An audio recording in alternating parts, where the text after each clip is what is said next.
Patients require feeding tubes when they're unable to meet their nutritional needs orally or by mouth.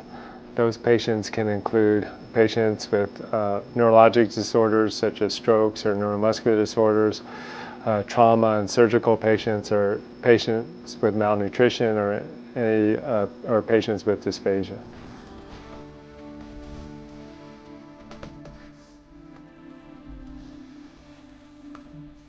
The patient that we performed the PEG tube procedure on today was an unfortunate 24-year-old male who had a vertebral artery dissection resulting in a cerebrovascular accident and a dense left hemiparesis and dysphagia. His dysphagia is likely to continue for weeks, if not months, and he obviously requires nutrition during that period. The percutaneous endoscopic gastrostomy feeding tube procedure itself starts with prepping the patient's abdomen to make a sterile field, passing the endoscope through the mouth and performing a routine complete upper endoscopy examination. Then the stomach is insufflated with air. One important complication we like to avoid is traversing the transverse colon when we place the PEG tube. We attempt to decrease this complication by insufflating the stomach well and then using good finger indention and transillumination. So now I just make a skin incision right where I raise my wheel. Then make my skin incision. Again, I make it a little bit smaller than the actual tube itself. Lights again. Then I make sure I still have a great finger indention and transillumination. Then I go with my second syringe. There you go. Go ahead and snare that.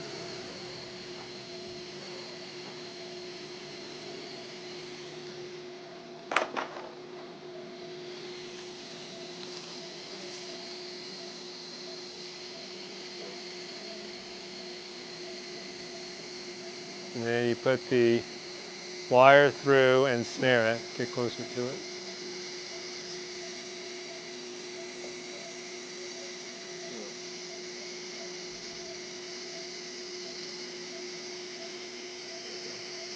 Close. All right. Go ahead, pull out. You got it.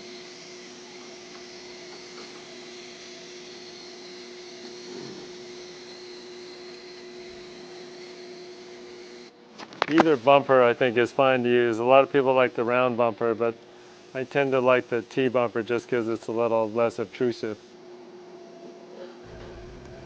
And we just attach the PEG to the snare.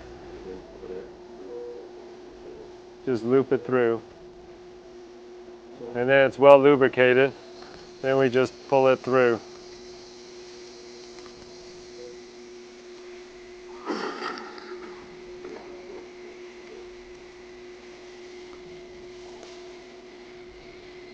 I tend to make a smaller skin incision, so it makes it a little bit tougher to pull it through, or requires a little more tug to pull it. But I think there's less bleeding around the site when you get done. You do it that way.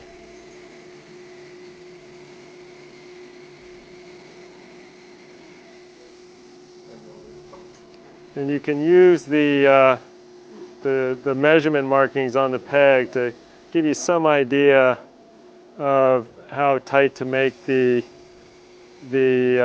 bumper, the outer bumper. And I always document where we set the marking at. So at the outer bumper, it's about at 3.5 centimeters. Now I think the patient's got a little bit of a hematoma in the wall of the stomach, and so you can use the bumper to help tamponade that. Okay, that's good.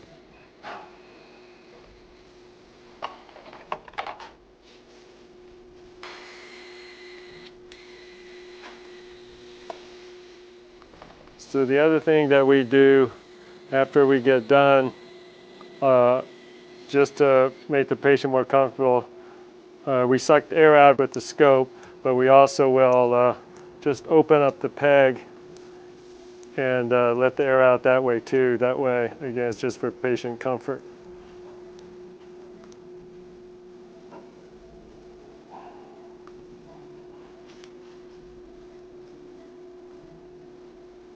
Obviously, you have to open up your C-clamp as well. That way his tummy's not quite as distended. Then we dress it.